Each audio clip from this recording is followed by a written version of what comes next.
most people think of love as just an emotion that comes and go, right? Mm-hmm. And that is an exchange. If I do something for you, then you'll love me. If you do something for me, then I'll love you. But love is a energy. Okay. And if you tap into this frequency, right, you can manifest the life of your dreams. And that is literally what we do every single day. We live in the frequency of love.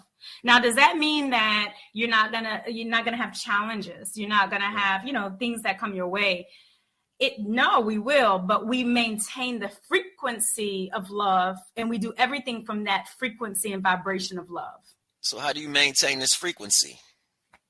All right, so let's just back up just a little bit so we can make this make sense, right? So most people, you hear most people in religious communities, et cetera, they're like, God is love, right? Right. All right. So, and she mentioned that love is an energy, right? Mm-hmm. But in the universe, there's only two real emotions, love and fear. Everything we do is either rooted in love or fear. Everything we do, right? Everything else is just a derivative, like joy, happiness. So you put hate as a derivative? Haters? No, hate. Hate is fear. Okay. Hate is fear, and we'll expound on that one as well. So okay. Energy in motion is emotion. Mm-hmm. Emotion is just energy in motion. And energy is that one thing that's never been created nor destroyed. It just moves and changes shape and form. So when we talk about, say, the Most High, or you hear people say the universe, this is where people in religion and spirituality kind of don't see eye to eye, because I don't think the conversation's really been had, right? Okay. Because God's not a he, God's not a she, God is spirit, right? It says worship in spirit and truth. So if that energy, that highest form of energy, that highest vibration is love, that is God, Allah, the Most High, whatever name you give it, that great right. Spirit, right? So that's what we have to seek within ourselves. It's not outside. So it's like the greatest love affair is inside of you. And it's like when you fall in love with self, it starts to act out in the physical world as well as the spiritual. It's like mind, body, soul. You're going to start taking care of the body. You're going to watch what you eat. You're going to work out. You're going to walk. You're going to do all these things to take care of yourself physically. Mentally, you're going to start reading, seeking knowledge, wisdom, understanding. Spiritually, you're going to meditate. You're going to pray. You're going to connect and commune with nature. You're going to do all these things to become a better person, right? Uh-huh. Just think of yourself being that dopest aspect of self. Like, just think of you being the greatest person that you could potentially be. Now you become a magnet. That energy is magnetized. People see it. They feel it. They see it in things that you post, things that you say, things that you do. You walk into a room, that energy lights up the whole room. You know what I mean? And that's what draws people to each other. So she was doing that work on herself. Mm-hmm. I was doing that work on myself. I fell deep in love with me. She was deep in love with her. So it's like when we meet, it's like our souls met. So it's like in the movie Avatar, when they come to greet each other, they said, I see you. Yeah. And it's like they see deep within, it's like the God in me, meaning my spirit, man, deep down inside, sees and acknowledges the goddess in her. Okay. So what about the one that, you put out, spirituality right there, but what about the ones that believe in actual science? It's pretty much the same thing. Spirituality is sacred science. Exactly. Okay. Spirituality is just not proven yet. Science is proven spirituality. Okay. Science is just saying, I have proof. Right.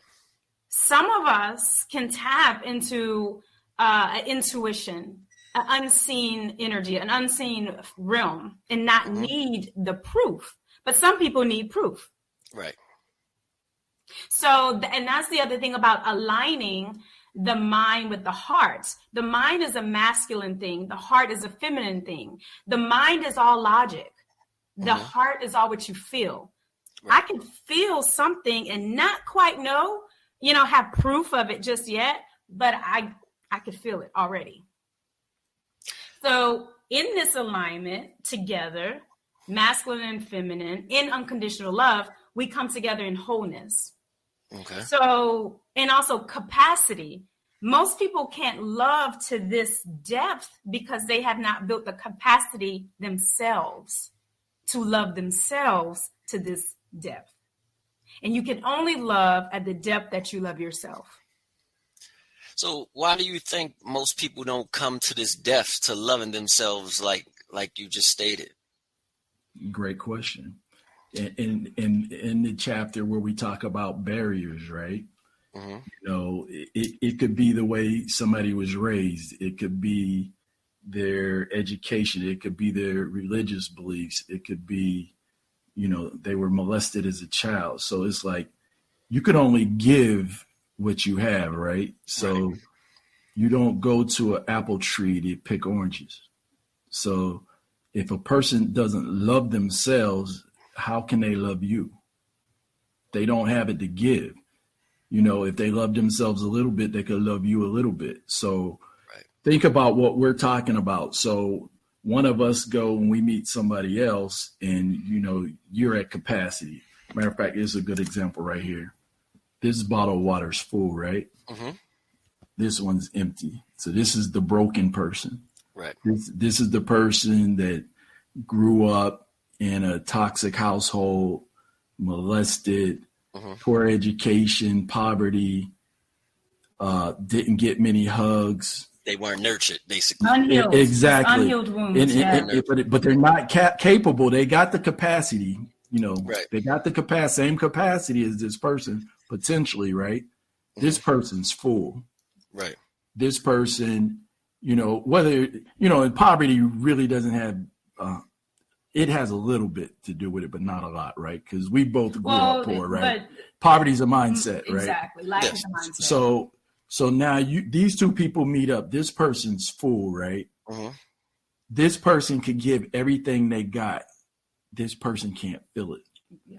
This person could pour everything they have in here and fill this person's cup up, but this person can't do nothing for them. They can't fill it. Unequal capacity. So you could meet somebody, they're giving you everything they got, but it's not enough. Unequal. But it's because they don't have it within themselves to give. So basically, their growth and development were on two different levels. You had the full capacity. Well, I don't have a full bottle, but I have, because I drunk some, but you had one full basically that was nurtured and one that was empty that wasn't nurtured. And, the environments as children, as we grow up, what we see and we reciprocate, and that person wasn't nurtured. So they figure like, okay, I got to go out in this world and I'm not, as you just stated, somebody can pour into me, but I don't know how to pour into them because I never was taught. Exactly.